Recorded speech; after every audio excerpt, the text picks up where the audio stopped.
अरविंद शर्मा जी। राधे राधे महाराज जी, आपके चरणों में कोटि कोटि प्रणाम।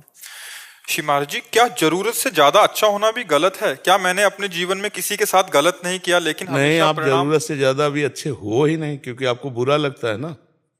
आपको बुरा लगता है ना, तो आप अच्छे हो ही नहीं। अच्छाई तो तब जब बुरा लगना बंद हो जाए। समझ रहे ला? अभी आपको बुरा दिखता है ना, बुरा लगता है ना, तो अभी सच्चे अच्छे नहीं हुए। है। हाँ, वही वही बात देखो। हम ये नहीं कह रहे कि आप अच्छे नहीं हो, हम आपको और अच्छे बनाने के लिए बात कर रहे हैं कि अभी वो अच्छाई नहीं आई जिस अच्छाई आने के बाद बुराई प्रवेश नहीं करती। अभी बुरा दिखता है, अभी बुराई आपके अंदर प्रवेश करके दुख दे रही है, तो अभी सच्चे अच्छे नहीं बने हो। अच्छे तब बनोगे जब द्वंद्वैर विमुक्ता, कोई भी द्वंद्व, मान अपमान, सुख दुख, लाभ हान, निंदा स्तुति, ये आपको स्पर्श न कर पावे, तब आप अच्छे बनोगे। अच्छे तब बनोगे जब सब में सिय राम मैं सब जग जानी, और करो प्रणाम जोरि जुग पानी। सबको प्रणाम करोगे तब अच्छे बनोगे। और ये स्थिति आएगी भगवान के नाम जप से। नाम जप करो, सत्संग सुनो, भगवान की लीलाओं का गायन करो, तो अपने आप देखोगे धीरे धीरे धीरे आप सच्चे अच्छे बन जाओगे। अच्छाई का मतलब अहम नहीं है, और अहम की पहचान दूसरों में अवगुण देखना, अपने में गुण देखना। दूसरों में बुरा भाव देखना, अपने में अच्छा भाव देखना, ये अहंकार का लक्षण है। और सबसे ज्यादा बुराई अहंकार में ही होती है। अहंकारी का पतन होता है। अहंकार रहित हो जाना ही सच्ची अच्छाई है। तो अच्छाई की तरफ हमारे कदम बढ़ रहे हैं, पर हम अभी अच्छे नहीं हुए। ये स्वीकार करोगे ना बात, तो आप आगे बढ़ जाओगे, आप सच्चे अच्छे बन जाओगे। जब आपकी अखंड प्रसन्नता में कोई बाधा न पहुंचा पावे, तब आप सच्चे अच्छे बन गए। तो वो होता है ब्रह्मभूता। ब्रह्मभूता प्रसन्नात्मा, न सोचते न कांक्षते। न कोई सोच है, न कोई चाह है। इतना आनंद है भगवान के चरणों में भाई। एक बार चित्त जुड़े तो, अभी तो बहुत नीचे, अभी तो ऐसा लगता है जैसे आप वचन बोले ना कि कितना अच्छा, कब तक अच्छा। लोग दिखाई दे रहे हैं ना, बुराई दिखाई दे रही ना, अभी बहुत नीचा स्तर है। नहीं, जैसे अध्यात्म की दृष्टि से ना देखे तो आपकी बड़ाई हो जाएगी। सठे साठ्यम समाचरित, ये भी उत्तर है एक, लेकिन अध्यात्म का उत्तर नहीं है, ये प्रपंच का उत्तर है। अध्यात्म का उत्तर है कि तुम इतने मजबूत बनो कि कोई भी बुराई तुम्हारे हृदय में प्रवेश न करे, कोई भी तुम्हें बुरा न दिखाई दे, और तुम सब में भगवान को देखकर इस माया पर विजय प्राप्त कर लो। माया पर विजय प्राप्त करने की बात है, ये भगवान की प्राप्ति की बात है। केवल व्यवहार की बात में तो जब आएगी ना बात, तो हम भी कह सकते हैं। अब हम उतर के बोल रहे हैं, पहले प्रश्न के पहले उत्तर को अध्यात्म से, शुद्ध अध्यात्म से, जिसे परमार्थ कहते हैं, अब व्यवहार मिश्रित उत्तर दे रहे हैं कि यदि हम दबते चले जा रहे हो, आप गाली देते चले जा रहे हो, तो हम तब तक सहेंगे जब तक एक सीमा है। भगवान ने भी 100 अपराध कहे थे, और 101 होने पर सुदर्शन चक्र चला दिया था। ये व्यवहारिक बात है। तुम धर्म के प्रति, भगवान के प्रति, इष्ट के प्रति अगर जरा भी हमें गाली दे लो, लेकिन अगर सीमा उल्लंघन किए, तो जितना तप है, भजन बल है, शारीरिक बल है, व्यवहार बल है, उसका प्रयोग करके आपको शासन मिलेंगे। ये व्यवहारिक उत्तर है, परमार्थिक उत्तर नहीं है।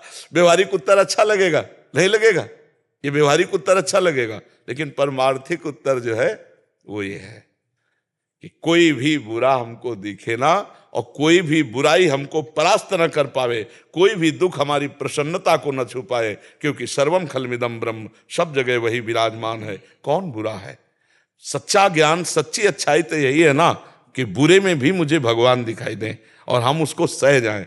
लेकिन ये परमार्थ व्यवहार में, व्यवहार का दूसरा स्वरूप होता है।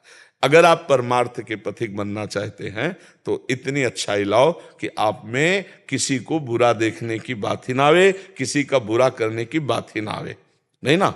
और हमें लगता है अच्छाई का प्रभाव बहुत जोर का पड़ता है, पड़ता है। जब आप 10 बार किसी से अच्छा ही बर्ताव करेंगे, तो 10 बार बुरा करने वाला एक दिन रो के आपके पैर पकड़ लेगा। एक नाथ जी महाराज महाराष्ट्र के गंगा स्नान, वहां गोदावरी है, तो गोदावरी गंगा स्नान करने गए, तो ऊपर अन्य धर्मावलंबी का मकान था, तो उसने देखा कि बाबा जी, तो थूक दिया ऊपर, ऐसे बालकनी से ऐसे थूक दिया। फिर गंगा स्नान करने गए, देखा कि थूक आ गया, तो फिर फिर थूक दिया।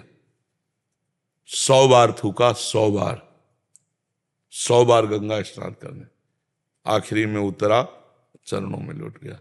उसने कहा क्षमा करो, मुझसे बहुत बड़ी गलती हुई, आप जैसे निर्मल हृदय वाले को मैंने 100 बार थूका। तो उनका भैया आपका कोई अपराध नहीं बना, देखो संत हृदय, जब अच्छा हो गया तो बुराई नहीं दिखाई।